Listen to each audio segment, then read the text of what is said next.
Hola, ¿cómo están ustedes? Bienvenidas, bienvenidos a Pulso Político, el programa de los lunes de contingencia, de actualidad. Cada vez queda menos para el plebiscito de salida y queremos analizar, examinar, conversar acerca de esta parte final del proceso constituyente que puede llevar a Chile a tener una nueva constitución o, de lo contrario, partir desde cero, como piensan muchos en caso de que gane la opción rechazo. El plebiscito de salida es el 4 de septiembre y es con voto obligatorio. Es momento de revisar cómo han estado las campañas, el debut de la franja televisiva, las expectativas de este proceso también. Evidentemente a la democracia del país le conviene de que mucha gente vaya a votar, más allá de que el voto es obligatorio y quien no acuda a las urnas se expone a multas. Bueno, queremos conversar de lo que estamos viviendo como país en este proceso, en esta etapa tan importante, con dos exconvencionales constituyentes. Saludamos en primer lugar a Paulina Veloso. Paulina, ¿cómo le va? Gracias por participar en nuestro programa. Hola, muy buenas noches. Un agrado poder estar con ustedes acá conversando sobre qué es lo que se vino después de que terminó el funcionamiento de la Convención Constituyente y de aquí hasta el 4 de septiembre. Muy bien, y también nos acompaña Andrés Cruz, exconvencional también, abogado. ¿Cómo le va, Andrés? Bien, aquí estoy en retiro de la Convención Constitucional. Un gusto, pero un enorme gusto. Tal vez ella no diga lo mismo, pero para mí sí, un enorme gusto estar con Paulina de nuevo, con quien tuve la oportunidad de conocer una extraordinaria persona y con mucho trabajo dentro de la Convención Constitucional. Muchas gracias a ustedes por la invitación. Perfecto, comencemos de inmediato. A ver, más allá del detalle de algunos temas que queremos abordar, cada vez queda menos, Paulina, para el plebiscito de salida. ¿Qué expectativas le genera a usted este proceso en cuanto a la democracia, a la participación que se espera? Sí, la verdad es que esperamos una amplia participación partiendo desde la premisa de que es un proceso obligatorio. A raíz de eso debería participar una parte importante del padrón y según lo que dicen las encuestas, esperamos que el resultado final del plebiscito sea algo parecido a lo que nos están dando las encuestas hoy día. Eh, claro, el voto es obligatorio, pero me imagino que la idea es motivar a la gente a acudir por voluntad propia y no tanto para no exponerse a una multa. ¿Cómo se hace eso de motivar a la gente? No es algo Sí, por supuesto. fácil de verificar. A ver, Paulina, por favor, discúlpame, me metí en Sí, lo que no. no sabía si habíamos pasado ya a Sí, Andrés, pero no, es Paulina, luego vamos con algo. Andrés. Sí, es algo interesante de realizar, sobre todo cuando uno está en contacto con las organizaciones sociales, en las poblaciones. La verdad es que la gente hoy día está interesada en poder manifestar también su opinión. Gente que se me ha acercado, que me dice, no, y sabe que yo nunca he votado, nunca voté, cómo tengo que hacerlo, cómo saber en qué lugar me va a tocar votar. Entonces, la verdad es que hoy día hay mucha efervescencia y yo creo que principalmente en la medida en que hemos logrado llegar a la mayor cantidad de vecinos y vecinas, es que estos también están disponibles a ser parte de este proceso, entienden que es un proceso histórico también y que va a marcar la pauta de los próximos 20, 30 años dependiendo del resultado. Ahora sí, Andrés Cruz, ¿qué expectativa tiene cuando cada vez queda menos para el plebiscito?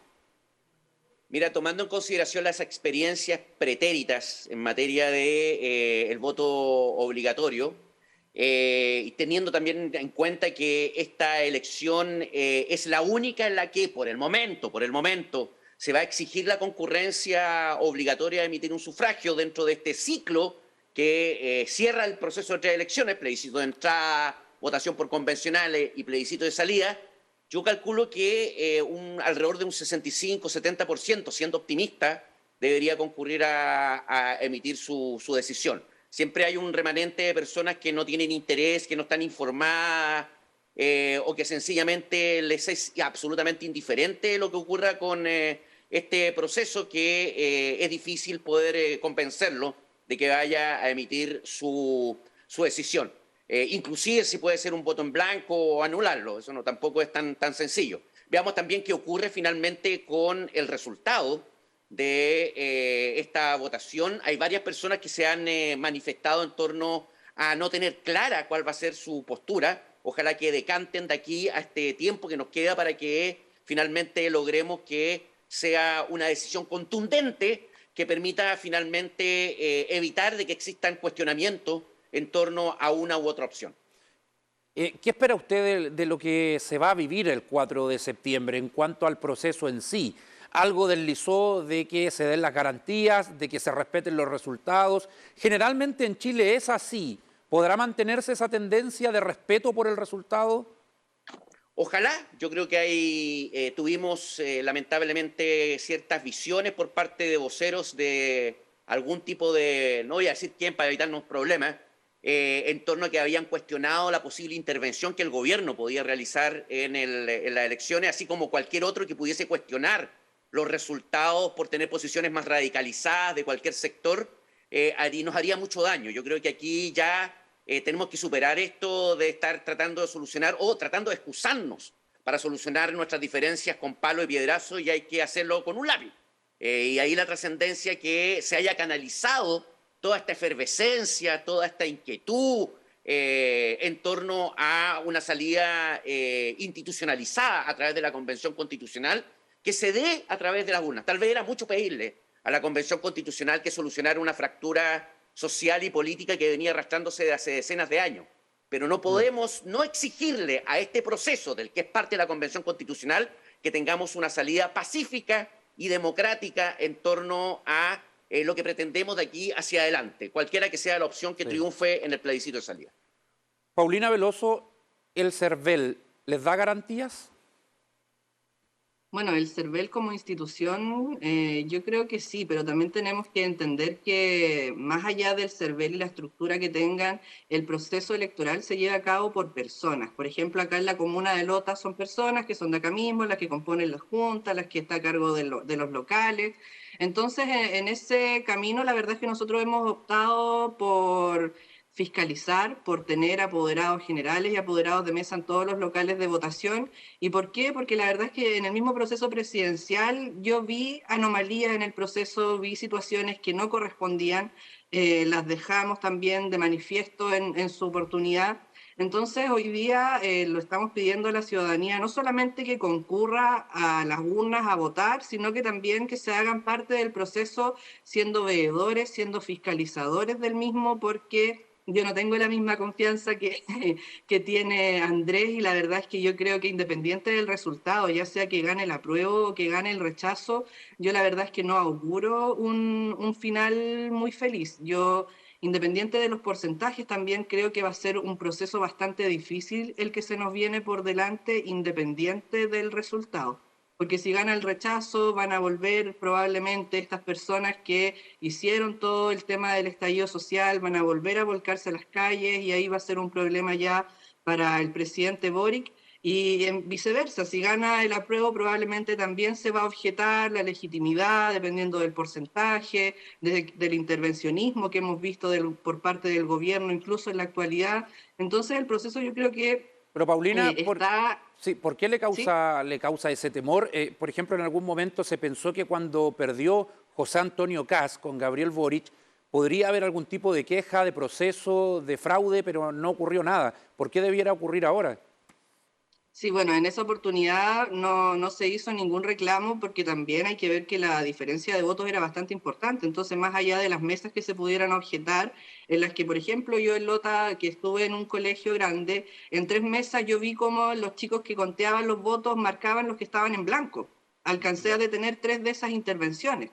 Entonces, ese es el cuidado que nosotros debemos tener ahora. Por eso te digo, no por parte del CERVEL como institución, quizá las personas que están a cargo a nivel nacional y regional, pero sí de los mismos seres humanos que somos parte del proceso, los que están a cargo de las mesas y que tienen una posición política frente al plebiscito de salida. ¿Qué piensa de eso Andrés Cruz? Yo confío profundamente en nuestra institucionalidad, creo que se han dado absolutamente pruebas de transparencia y de éxito dentro de los distintos procesos electorales que se han dado a lo largo de nuestro país a partir del retorno de la democracia.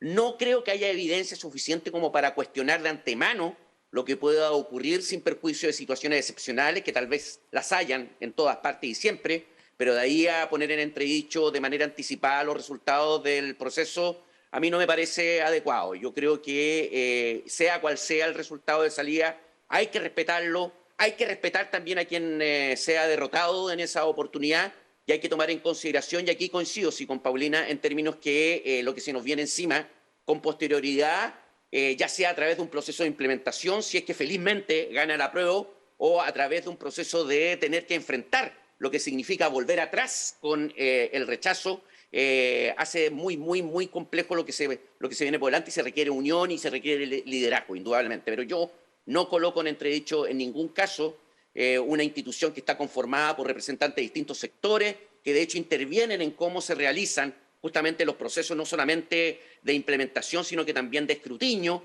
Hay un control que se efectúa a través de los tribunales electorales regionales y del Tribunal Calificador de Elecciones a nivel nacional, sin perjuicio también de los controles que puedan darse en otras instancias administrativas y judiciales. Creo que estamos cubiertos en ese sentido.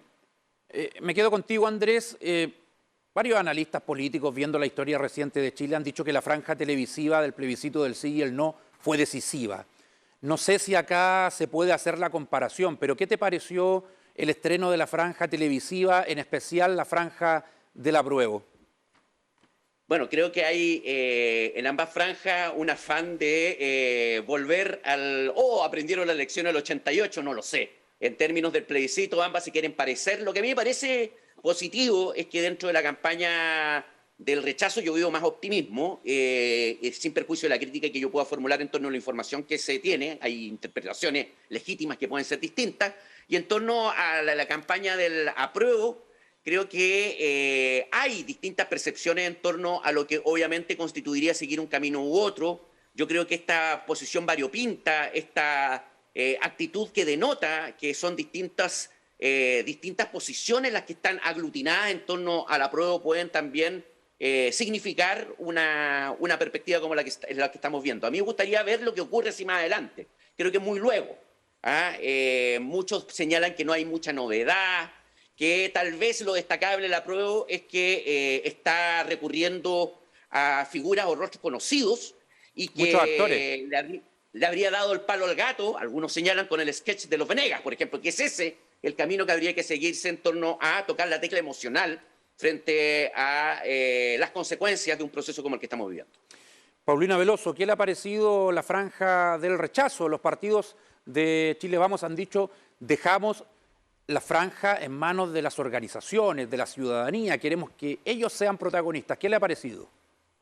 Sí, la verdad es que yo creo que es una franja bastante realista también y que deja entrever una esperanza, como lo decía Andrés, pero también los puntos que son quizás los más controversiales dentro de la propuesta constitucional, así como les gusta ir chequeando la información a los colegas de la prueba. Bueno, hay un fact check que se hizo de el resumen de la franja electoral y las mentiras del apruebo fueron 37, las frases dudosas 49 y los datos incorrectos 11 versus las mentiras del rechazo que fueron solamente 3, frases dudosas 6 y datos incorrectos 28. Entonces yo creo que hoy día la franja está teniendo un sentido quizá que está haciendo que la gente, en vez de decidirse a aprobar o a rechazar, hoy día esté sumándose a los indecisos.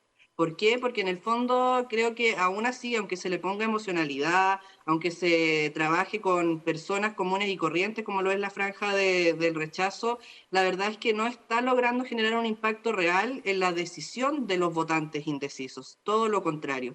Y bueno, con respecto a la franja del apruebo y que tengan tantos actores y rostros conocidos, bueno, creo que ahí también influyó bastante el bonito que se le entregó en su momento a los artistas por parte del gobierno y que no fue así para todos los chilenos y chilenas. Creo que hoy día están devolviendo la mano a una ideología que es mayoritaria también dentro de los actores.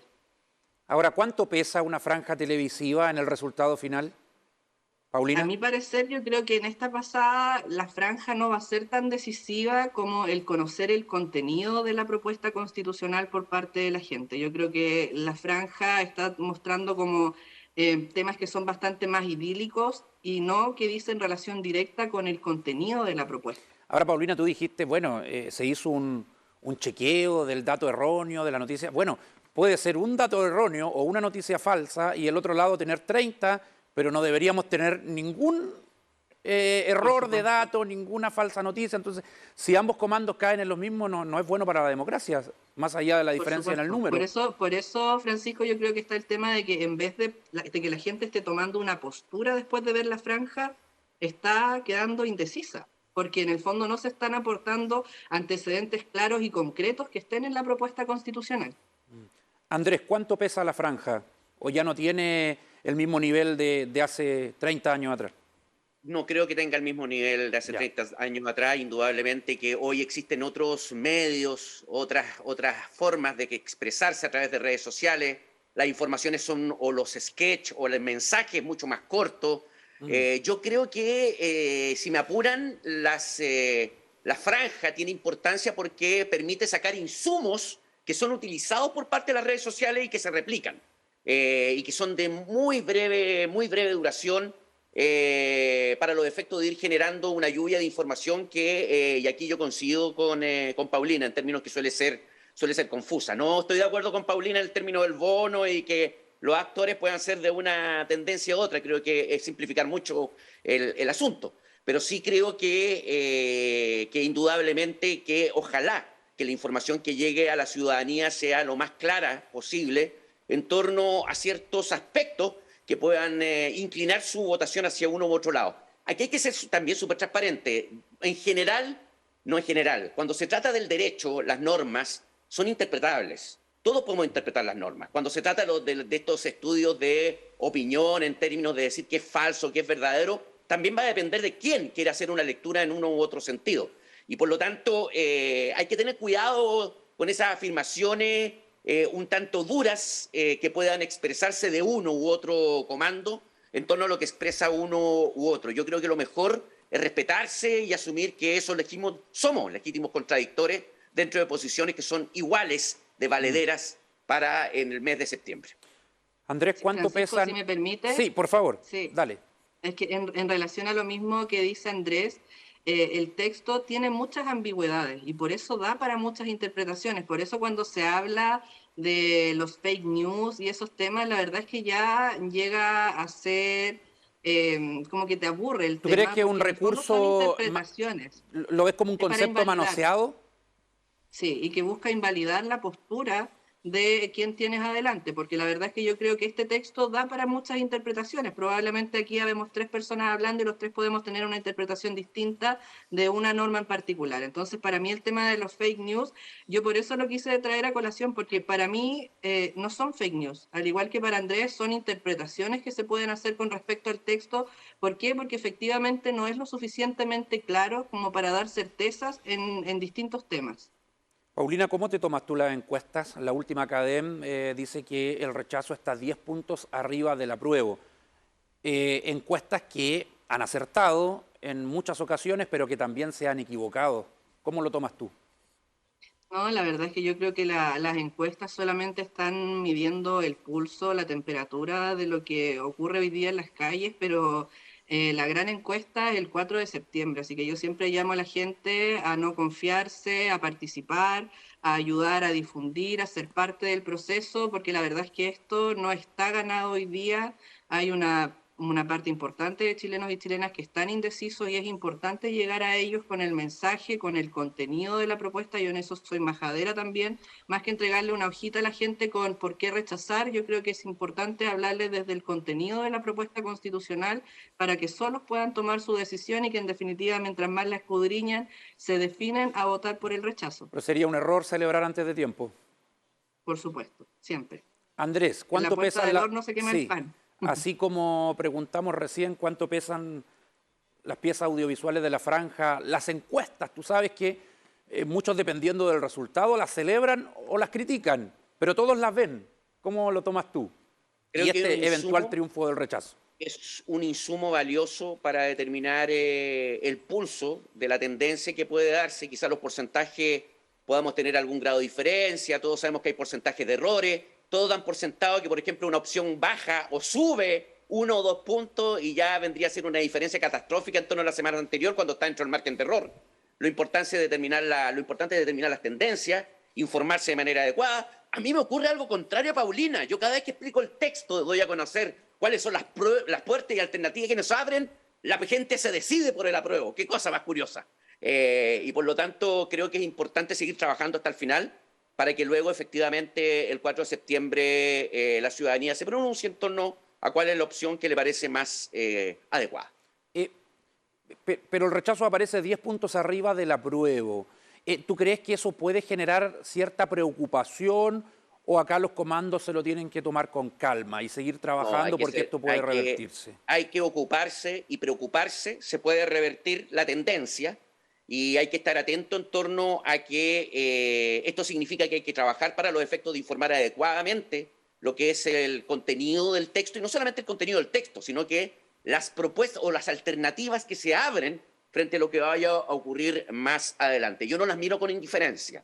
Creo que hay que ser hipócrita para decir acá que no hay que tomarlas en consideración. Son importantes y es mentira que la gente no las tome en cuenta. Y además hay otro factor, no solamente lo que digan las encuestas. Nosotros, y Paulina podrá corroborar o no, lo que diga, yo constaté cómo habían personas que finalmente terminaban votando y tomando decisiones sobre la base de lo que decía Twitter. También Twitter no constituye un elemento que pueda significar una definición de lo que se haga o no. Pero vaya que muchos, sin decirlo o negándolo, toman en consideración las tendencias para adoptar una u otra posición. Y eso no es positivo. Sí es importante como cualquier otro elemento, pero no podemos finalmente terminando tomando decisiones sobre la base de una encuestocracia o de una twittercracia. Creo que es un error profundo.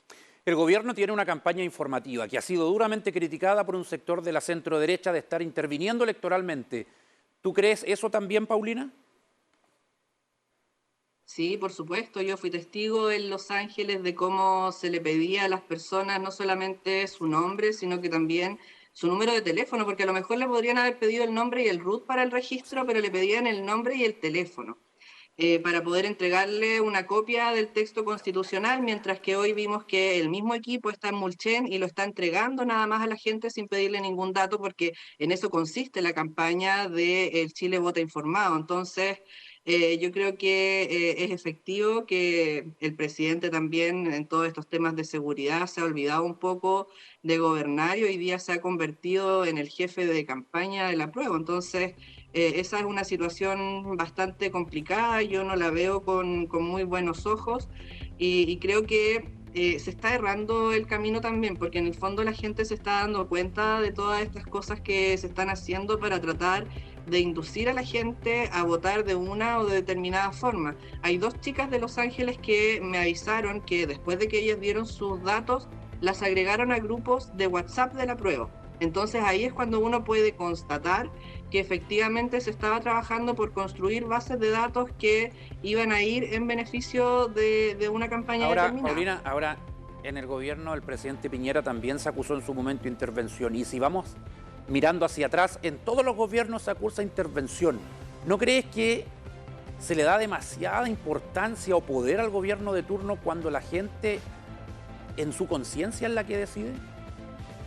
Bueno, yo recuerdo el caso del presidente Piñera y después llegó a tal nivel que al final el presidente no quiso ni siquiera ir a saludar a la convención constituyente cuando nos instalamos. Entonces, eso para que no se siguiera hablando del intervencionismo. Yo creo que en esto hay que ser sumamente coherentes y sumamente cuidadosos también. No por nada hoy día tenemos instalada a la Contraloría en la moneda.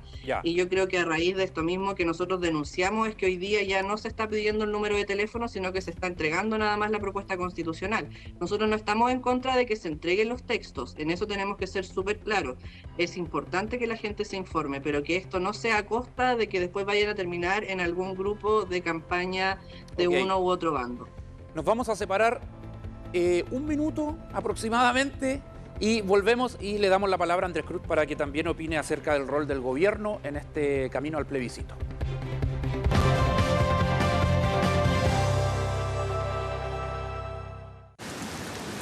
En este plebiscito constitucional, todas y todos tenemos una línea que escribir por nuestro futuro. Por eso queremos pensar en estas líneas como algo que nos une. No en líneas que limitan, pero sí en las que nos conectan. Líneas que sean rectas, porque es la forma más corta para juntarnos. Hagamos líneas que unan miles de puntos con tu punto de vista, con tu opinión, con tu línea de pensamiento. dentro de un territorio que de lejos parece una sola línea. Líneas que unen personas, líneas que dibujan caminos, líneas de conversación para escribir la línea que queremos seguir, dialogando, escuchando y respetando las diferentes líneas de pensamiento. Por eso esta vez no solo tienes el derecho, sino también el deber de ir a votar, para elegir juntos el Chile que queremos ser.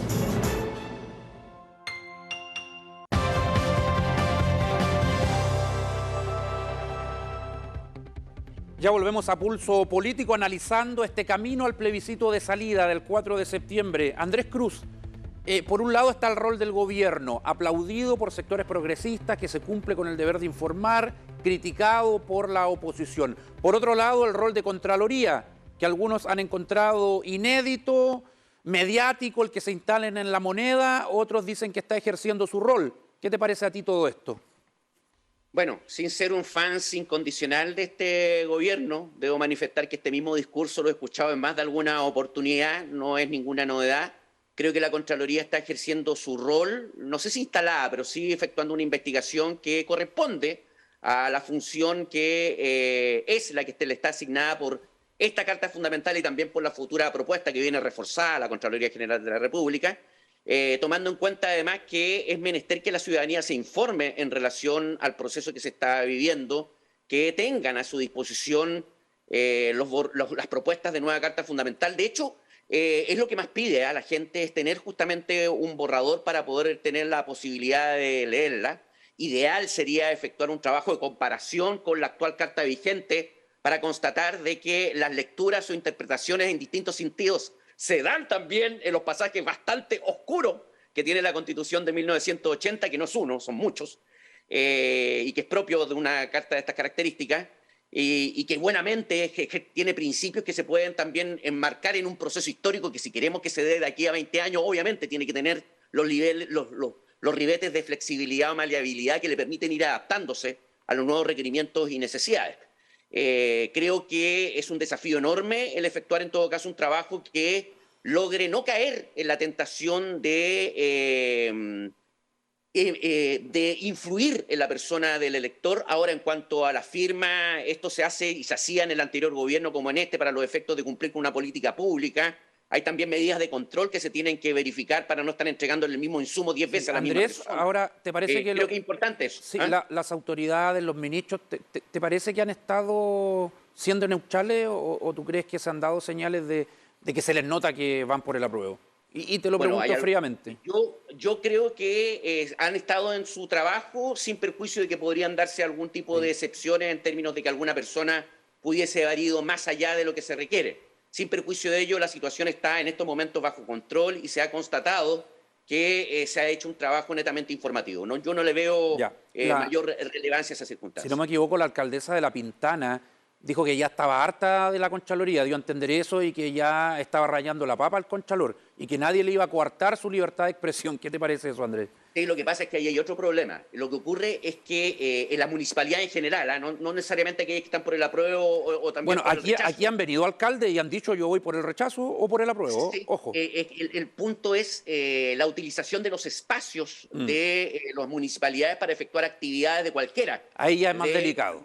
Y eso ha generado un problema porque conforme a la interpretación que ha hecho la Contraloría, los municipios no podrían estarse para los efectos de realización de esas actividades. A mí me parece complejo porque justamente son esos espacios de los que disponen las distintas campañas para poder desarrollar su trabajo netamente informativo. Ahora, si se quiere asegurar la utilización de estos medios, podría exigirse que se pudiesen dar pie al mismo, asegurando una misma cantidad de tiempo para el uso de uno u otro comando. Yo no veo inconveniente en ese sentido, pero impedir su utilización en una campaña de estas características que es absolutamente indispensable tener en consideración para el desarrollo del país hacia el futuro, cualquiera que sea el resultado del plebiscito salida, que a mí me gustaría que sea apruebo, obviamente, implica una complejidad.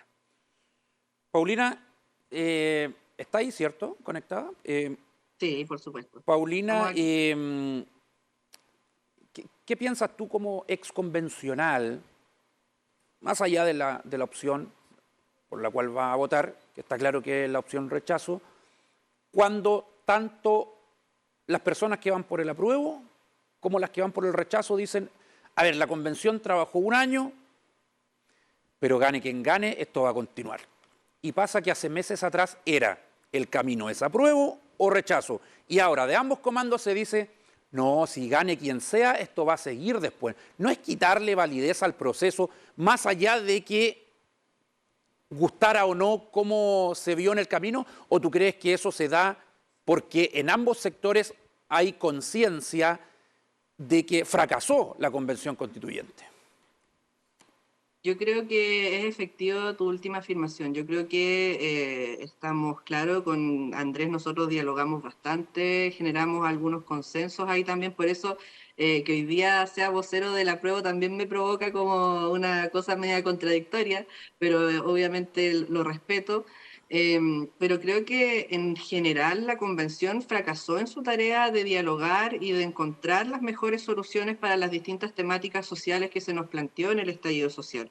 Yo creo que esta respuesta no es suficiente y por eso tanto el aprobar para reformar como el rechazo para reformar hoy día han salido a flote y ha sido validado incluso por el mismo presidente de la República.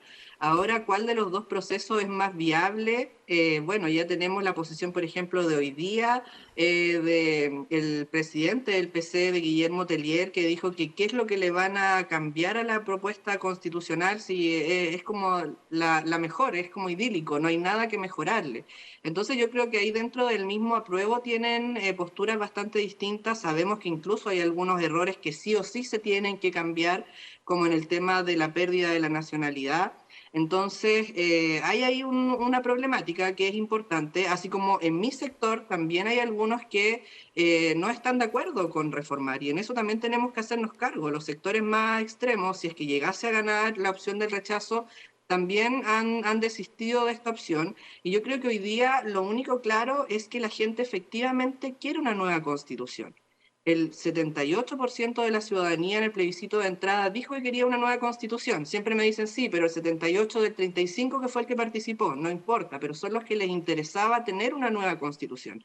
Entonces, con respecto a este proceso, y así llegase a ganar la opción del rechazo, lo que yo haría o lo que yo tengo en mente que es lo más factible es que se vuelva un paso atrás y se plebiscite nuevamente a la ciudadanía preguntándole cuál es el proceso que ellos quieren para tener esta nueva constitución. Porque yo no estoy segura de que la gente solamente quiera reformas a la actual, porque si estamos diciendo que la actual constitución está obsoleta, ¿por qué hacerle reformas a algo que está obsoleto? Entonces yo creo que acá hay que dar un paso atrás, preguntarle a la ciudadanía qué quiere, una nueva convención constitucional, una comisión mixta, una comisión de expertos, ahí se definirá como elegir o quedarse con la constitución actual. O quedarse con la constitución actual y hacer reformas. Yo creo que ese probablemente debería ser el camino, sin yo tener mayor injerencia. Yo creo que ese es el camino que la gente espera también de este proceso. ¿Cómo entender este fenómeno, Andrés Cruz, de impulsar que la gente vote porque esto es decisivo para Chile y por otro lado decirle, pero señora Juanita, después el 5 de septiembre esto va a continuar igual? Entonces, ¿cómo entenderlo? A todo esto participó el 51% del padrón electoral para el plebiscito de entrada. Te estoy manifestando porque tengo aquí las cifras del CERVEL a la vista. Está chequeando, Andrés, en el debate. Sí. Y el punto ahora es que yo aquí concuerdo que el proceso fue sumamente dificultoso, no hubo el diálogo que se esperaba, estuvo lleno de ripio, hubo sectores radicalizados que impidieron poder sacar adelante muchas de las propuestas que se estaban desarrollando aquí. Yo concuerdo con Paulina. Yo por lo menos no lo pasé bien en la Convención Constitucional. Y ojalá que no nos dejen postular a 5 años más a cualquier cosa. ¿Hubo extremos de lado y lado, Andrés? Yo creo que hubo posiciones extremas de lado a lado, claramente, y hubo posiciones también duras dentro de la derecha, de personas que entraron para que esto no se transformara. Yo recuerdo el segundo o tercer día estando sentado cerca de Paulina, que yo la veía. Éramos los dos moderaditos provincianos sentados atrás, que estábamos más moderados, y vemos gente exaltada de los lados y lados, y uno se preguntaba, ¿esto irá a resultar realmente? Bueno, el punto es que esto lo podríamos conversar en otra oportunidad, porque sí. Yo creo que Paulina es un referente bien importante dentro de la derecha y yo quiero dejarlo, lo tengo que destacar. Ella no opina lo mismo de mí, pero no importa, yo opino eso de ella. El punto es que yo creo que si hubo dos grandes protagonistas dentro de la convención, de la dura convención constitucional, fue primero, terminamos dentro del plazo. Logramos un producto que, como cualquier producto, como la Constitución de 1833, como la del 25, como la del 80, oye, la del 80 se le hizo muchísimas modificaciones del 89 antes de entrar en vigencia, y la propia propuesta en el artículo transitorio número 7 contempla la posibilidad de ser reformada porque se sabe que en un proceso de implementación y puesta en marcha hay que hacer los ajustes respectivos. Esto es natural y siempre ha ocurrido. Por lo tanto, los protagonistas fueron los 2/3 que permitieron, y si gana el apruebo, vaya Paulina que después va a tener que relevar el papel que le correspondió a la derecha en la posibilidad de construir el tercio que impidió que ideas destempladas, ideas absolutamente maximalistas y que era imposible de materializar, lograran llegar al texto definitivo. Y como muchas otras que también pertenecen a la derecha, lograron finalmente el objetivo de quedar insertas dentro de la propuesta. Y el segundo gran protagonista, que era el enemigo, el tiempo. El hecho de haber tenido 9 meses más 3 meses adicionales implicó forzar el diálogo, sobre todo, y aquí tengo que reconocerlo, sobre todo los grupos que pertenecían o que se encontraban más cómodos de la centroizquierda hacia la izquierda más dura. Paulina, ¿qué le conviene a Chile? ¿Qué es lo mejor para el proceso también? Porque ya estamos embarcados en este plebiscito del 4, no lo podemos borrar, ya la gente va a ir a votar ese día. La Democracia Cristiana, por ejemplo, presentó un proyecto de ley con 14 propuestas de reforma a la Constitución. Está el proyecto de reforma a los quórum, pero todo esto con la Constitución actual, dejando como de lado en el velador adentro el plebiscito de salida. ¿Hacemos las reformas después del 4 de septiembre o por qué no avanzar ahora? ¿O dejarlo estipulado? ¿Cómo lo hacemos? Mira, la verdad, Francisco, es que yo era partidaria y se lo planteé también al presidente de Renovación Nacional, Francisco Chaguán, y al secretario. Yo era partidaria de que las reformas se hicieran mientras estábamos nosotros trabajando en la Convención Constituyente, porque así le iban a dar la tranquilidad a la gente al final del proceso, a la ciudadanía, de votar rechazo porque los cambios que eran importantes ya estaban hechos. Pero yo creo que a esta altura, la verdad es que eso ya no tiene ningún asidero. La gente hoy día está enmarcada en el proceso del plebiscito de salida, va a haber una votación el 4 de septiembre y yo creo que lo que tiene de importante esta propuesta que ha hecho la DC principalmente son el tema de los quórum y obviamente también tomar las materias que ellos consideran que pueden ser reformables, pero yo insisto, hoy día no son los políticos ni los partidos políticos los que tienen que tomar la decisión. Yo creo que acá hay que hacerle la consulta a la ciudadanía nuevamente si es que llega a ganar el rechazo de cuál es la vía que ellos quieren para una nueva constitución. No dejando de lado también que la propuesta constitucional de la convención tiene cosas que son positivas. Yo en eso también destaco algunos temas, como lo son, por ejemplo, las labores de cuidado, el tema de los adultos mayores, pero el problema es que cómo se financian todos estos derechos si en el fondo no tenemos certeza jurídica y bueno, sabemos que se le está dando también ahí un zarpazo un poco a nuestros emprendedores, a nuestros agricultores en ciertos temas, entonces si no tenemos recursos, ¿cómo los financiamos? Yo creo que acá hay que sacar lo bueno del actual, lo bueno de la propuesta constitucional, pero que la gente decida cuál es el mecanismo para poder generar esta nueva propuesta que sí dé respuesta a las demandas sociales de la ciudadanía. ¿Qué le parece, Andrés, este paquete de propuestas de reforma tan encima del plebiscito? Yo voy a hablar acá desde un humilde independiente. Yo no pertenezco a ningún colectivo político. A mí ningún partido me ha preguntado nada y no tengo que rendirle cuenta a nadie. Y por lo tanto... pero usted fue por un cupo del PS. Pero soy independiente. Ya, no firmó, no firmó. Eso pesa. Hasta por ahí nomás. No, ay, Paulina. Ahora yo creo, bueno, Paulina, el artículo 20 de la propuesta habla sobre la progresividad y la forma de financiamiento de los derechos fundamentales. Sin perjuicio de ello, creo que son legítimas. Todas las posiciones en torno a propuestas que puedan servir para mejorar el texto son legítimas. Ahora, yo soy de la idea de aprobar sin condiciones porque es muy prematuro el señalar cuáles son estas reformas que deben hacerse, que deben manifestárseles, sí. Si esto no está escrito en bronce, esto tiene que ser ajustado indudablemente. Los convencionales, de hecho, ya desaparecimos. Y así como esto no comenzó en octubre, del año 2019, es una lucha que viene de mucho antes y de muchos sectores. No simplemente la izquierda no puede hacer un monopolio de ella, de las transformaciones que son necesarias para ir construyendo un nuevo futuro, y esto tampoco va a culminar el 4 de septiembre, sea cual sea el resultado. Esto va a continuar, nos guste o no nos guste. Y por lo tanto, si gana el apruebo, que es lo que yo deseo, indudablemente que tendrán que conversar las distintas fuerzas políticas para que dentro del contexto del debate democrático se levanten las iniciativas que puedan servir para mejorar el texto y sea favorable a su implementación. ¿Hay oportunismo en quienes presentan ahora proyectos de ley a menos de un mes del plebiscito? No sé, la senadora Rincón, la bancada de C sobre todo. Yo creo que ahí hay un problema en torno a que se está hablando de modificar el quórum de reforma de los 2/3 o 3/5 que aparecen respecto de la Carta Fundamental actual. Pero nos olvidamos a que el núcleo de del programa constitucional vigente no lo compone únicamente la Constitución Política de la República, y recién hoy por lo menos me he enterado de que hay una preocupación en relación a las leyes orgánicas constitucionales, que son 22, y que obviamente complementan lo que es la Carta Fundamental, y por ello la Constitución o la propuesta tiene 388 artículos, porque en la propuesta no hay leyes orgánicas constitucionales, desaparecen las leyes orgánicas constitucionales. Por lo tanto, cuando se habla de la situación o del contexto constitucional actualmente vigente, solo 130 y tantos artículos de la Constitución vigente, más estas 22 leyes orgánicas constitucionales, cuyo quórum de reforma es similar al de la norma constitucional. Mientras yo no tenga certeza de eso, a mí me parece que las propuestas son netamente oportunistas.